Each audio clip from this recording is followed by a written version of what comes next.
The real reason why therapy doesn't work for a lot of people is because oftentimes, if the patient, if the client has experienced nothing but suffering and adversity throughout their life, this disrupts the therapist's schema of themselves, others, and the world. Because hear this out. To a therapist who hasn't experienced nothing but adversity, they have a conceptualization of society and the world in their head. They believe that the world is a just place. If you act fairly, then you will be able to expect fairness from the world and from others. If you modify variables X, Y, then you will be met with outcome Z. They think that if you do this, then people will behave like this. And that's why they think that people who've known nothing but suffering and adversity, they just think that they have cognitive biases. And that's why they think that when they meet an individual who has known nothing but adversity and suffering, that these people have nothing but unhealthy relationship patterns. They recreate the same dynamics from their childhood into adulthood, and that's why they are experiencing suffering in their relationships. Because, hear me out for a second, because maybe, just maybe, the world isn't a fair place, and bad things can happen even if you do everything right.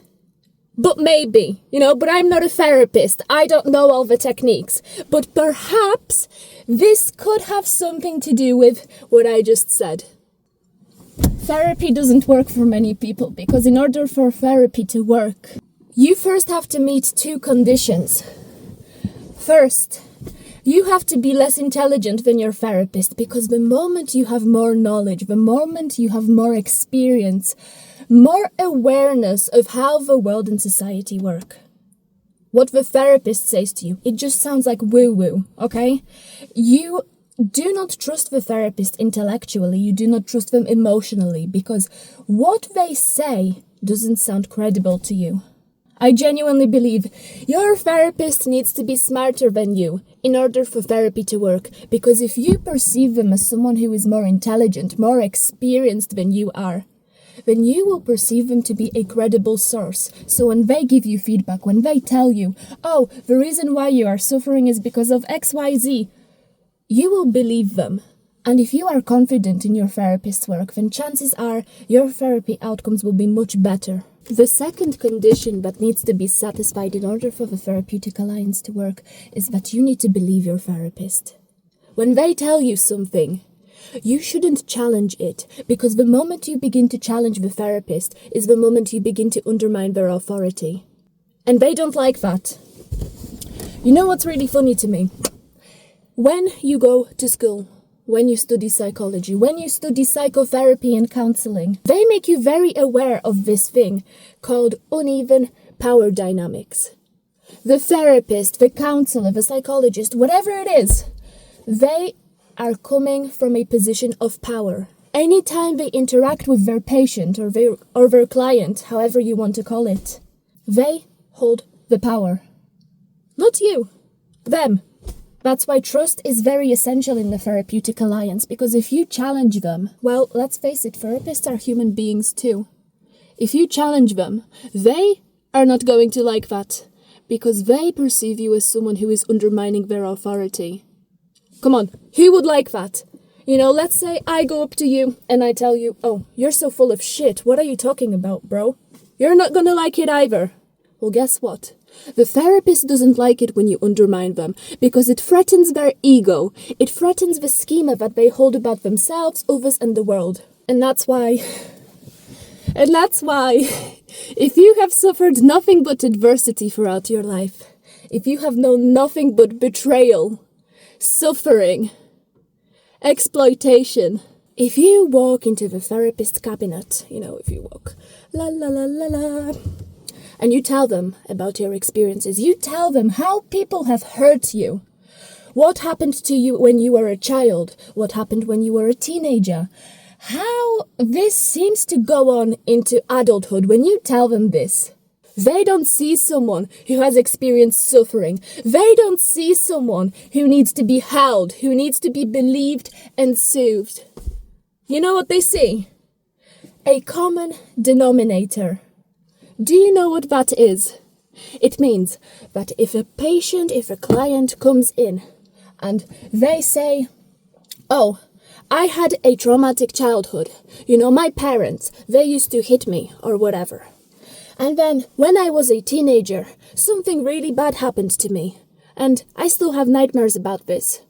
And the therapist asks, okay, what does your life look like now? And you say, oh, I don't have any friends. You know, I'm being bullied and targeted at work.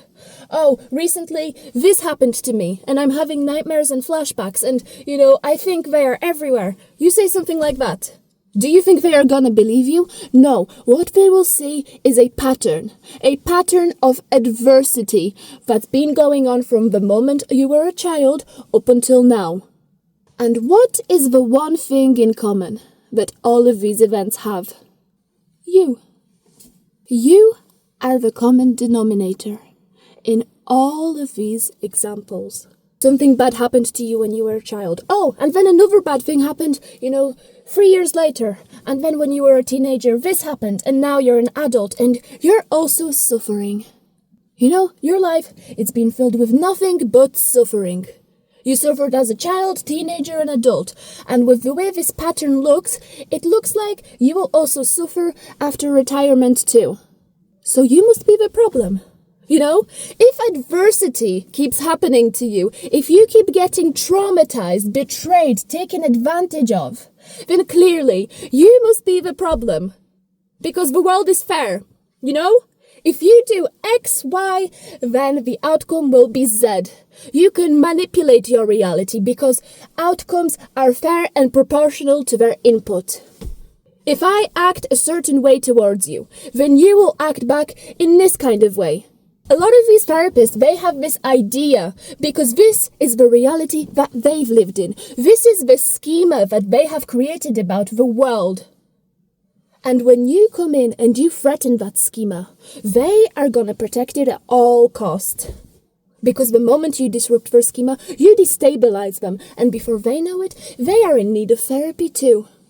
Do you understand what I'm trying to tell you? If you have suffered more than the average person, if you have suffered more than what the therapist is comfortable with acknowledging and treating, then you disrupt the status quo. Because the therapist, they have learned throughout their life, oh, if I do this, oh, if I do that, if I act this way, if I treat people like this, if I set good boundaries, then good things will happen. You know, harm is entirely predictable and preventable. You can look at the patterns. You can look at your relational patterns and you can see what you did to inflict this upon yourself. So then going forward, in your subsequent relationships, if you avoid doing X, Y, Z, then the outcomes will be alpha, beta, delta. Do you understand? They think that the outputs will match the inputs because they operate from an entirely different reality. Oh, if you do this, then the outcome will be that. And that's why when they try to explore your relational patterns, when they try to explore the recurring themes that run throughout your life, they don't sympathize with you. No, they don't even give a shit about you. All they see is someone who is repeating a pattern. Therapists, psychologists, psychotherapists, they don't treat people, they treat patterns. You are just a piece of data that is exhibiting a certain pattern. They don't feel sorry for you. They tell themselves that they feel sorry for you because they like how they look when they imagine themselves feeling sorry for you. When you challenge their authority, they don't like it because they went to school for 5, 6, 7, maybe even 10 years to get to where they are. You know, it's not easy to become a psychologist. 10 years of school, 10 years of student debt, 10 years of hard labor, years of internships, years of placements, which are unpaid. Of course, when you come in and you challenge them, you tell them, hey, I don't quite believe you. Hey, I don't like the way you are talking to me. Hey, I don't think this works. They take it as rejection. because they worked so hard for this. You know, how dare someone from a disadvantaged background, how dare some measly scum come into my office and disrupt the status quo? Don't they know that I am in charge? Don't they know that I am the boss? That's how a lot of these therapists think of themselves. They don't care about treating you. You're just a piece of data that is exhibiting a pattern. Remember that. If they sense a pattern in your behavior, you best bet that no matter what you do subsequently, they will not relinquish that. Because a therapist can only meet you as far as they have met themselves. A therapist can only treat you as well as they have treated themselves. So when you come into their office and you have a problem that they never encountered, a problem that their supervisor has never encountered, they don't know what to do. Because you threaten their schema of the world. Oh, but how has this person experienced so much suffering and betrayal? You know, when I did these things, the betrayal stopped. So clearly they must be in the wrong. But I'll tell you this. I come from the standpoint that no matter what you do, sometimes harm cannot be prevented. You can do everything right, and people can still harm you. Oh, yeah. Hi. You okay? Yeah, I was filming a YouTube video. Oh, right, okay. Have I done something wrong? No, we were just wondering, because you just at the park, you were just parked up on your own, and we were just wondering if there was anything wrong, just because no one really comes to park here at this time of the night on their own. No, it's a sentimental place for me, so I come here to think, and I was just making a YouTube video about therapy, so I was just talking to myself. Oh my god, the police just pulled up. Anyways, a lot of these people think that if you modify your behavior enough, if you perform enough mental gymnastics, then you will be able to prevent harm from happening to you. But the truth is, if somebody wants to hurt you, if they want to cause harm to you, then no matter what you do, if they are determined to do this to you, then they will simply do it to you, and there's not a single thing that you can do about it. Listen, if there's a will, there's a way, okay? If someone wants to hurt you, then they will do so. You can only do so much to prevent people from hurting you. You can contort yourself, you can try to please them, you can try to reason with them, but you cannot bargain with life. If people decide that hurting you is more advantageous to them than being loyal to you, then they will betray you in a heartbeat. Simply because they can, because they want to. And that's something that a lot of therapists don't take into account. You know, especially if you come from an Eastern European country. You know, especially if there is a cultural difference. Because in my culture, it's not normal to trust authority figures just because they are an authority figure. Oh, you're a therapist? Okay, here's all my trust. Here's my entire history. No. Trust has to be earned.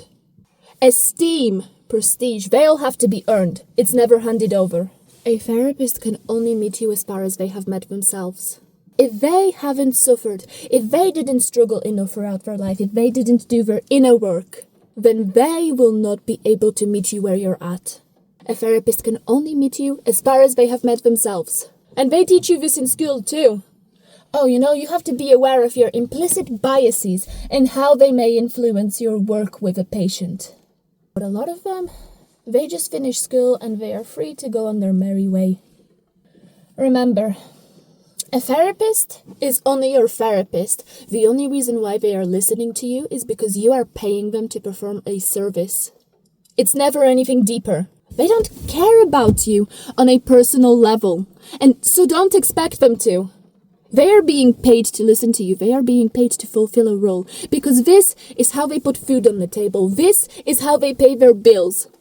Nothing more, nothing less. They are performing a service for which you are paying them. But at the same time, if the service is unsatisfactory, then you have every right to withdraw. It's your money after all. You know, a lot of these therapists like to think that they are some benevolent gods. Oh, I care about you. Oh, you're safe in this therapeutic alliance. This doesn't translate to real life, though. Hardly. You don't pay the rest of society. You don't go to work and be like, oh, here's $1, here's $1, here's £1, here's €1. Be nice to me. No. You pay, they perform, nothing else. That's why a lot of these therapists cannot comprehend when a patient has faced nothing but adversity, when they've experienced nothing but suffering. Because this threatens their schema of the world. They think that the world is just. If I perform cognitive gymnastics with the world, then the world will be nicer to me. They don't take into account that maybe you contorted yourself into every possible angle. Oh, if I'm like this, if I'm like that, maybe they will be nicer to me. And what makes me the most angry with these people is they don't know how much abuse you had to go through, how much you let people walk all over you just to be loved. They don't tell you that. They tell you to keep trying. They tell you, oh, maybe the other person was just having a bad day. Yeah? I had so many bad days in my life, but I still managed to give grace to everyone I knew. It's just a shame that it was never returned to me. If you continuously give grace to people, but never to yourself, you are establishing a status quo where they are the taker. They get to express themselves however so they wish, whilst you just take it. You sit there and you take it, because maybe they were having a bad day. Maybe they are sad. Maybe they are going through something. Yeah? Well, I was going through something too, but I never treated them like this. Do you understand what I mean? Give grace, stay quiet, shut the f*** up, don't say anything, don't complain, don't question, don't do nothing. Because if you contort yourself well enough, then bad things will stop happening to you. Because you're the problem. You've suffered nothing but adversity. Of course you're going to be the problem to these people. Because these people never had to go through anything in their lives. These people don't know what true disadvantage is. They didn't grow up in poverty. They didn't grow up being abused. They don't know what it's like to suffer. They don't know what real struggle is. And then they finish school and they think that they can just tell you, oh, be this way. Bad things will stop happening to you. Say this. Do that. Give people grace. Be more lenient to people. Meanwhile, nobody was ever lenient towards you. People were ruthless. People can be ruthless. And you're expected to what? Give them grace. Sit there and take it. Oh, they're having a bad day. Yeah? You're having a bad day too. Why should you give grace to people who have never even given you a second thought? I don't understand. Because to a lot of therapists, you have to be fair. You have to be predictable. You have to be morally just. Because they think that if you operate from a morally just, predictable, selfless way, then the same qualities will be returned to you. But I'll tell you this, the world doesn't owe you fairness. You can do everything right and still be hurt. You can do everything right and still be betrayed and humiliated. You can protect yourself in any way that you so wish. But if someone wants to hurt you, because it's more advantageous for them to hurt you, then they will do so.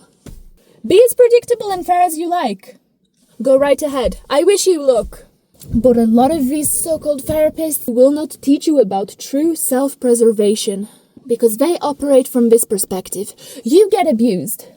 Oh, well, maybe you're subconsciously attracted to abusive people. To people who hurt you. Because you're recreating childhood dynamics. Because you're drawn to this. Because it's familiar.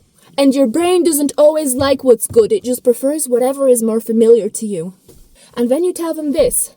Oh, I cut this person off because they abused me. Because they hurt me. Because they did something that's unforgivable to me. Oh, well maybe you just cut people off too quickly. Do you understand? You cannot win. Whatever you say, whatever you do, you cannot win with these therapists. They always have something to say. Oh, you get abused. You're attracted to abusers, that's why. Oh, you cut people off after they hurt you. Oh, maybe you just don't give them enough chances. Maybe you cut people off too quickly. Whatever you say, you cannot win. Because in their minds, they are a source of authority. Whatever you did, whatever happened to you, you didn't do enough of X. You didn't do enough of Y. You didn't do enough to help yourself, to prevent the inevitable abuse, to prevent betrayal, to prevent suffering. Sometimes you cannot prevent suffering. If someone wants to hurt you, then they will hurt you. Okay? You can prepare yourself all you like. You can be constructive, you can be kind, you can be a nice person. But I'll tell you this. Nice people don't win in life. Smart people do.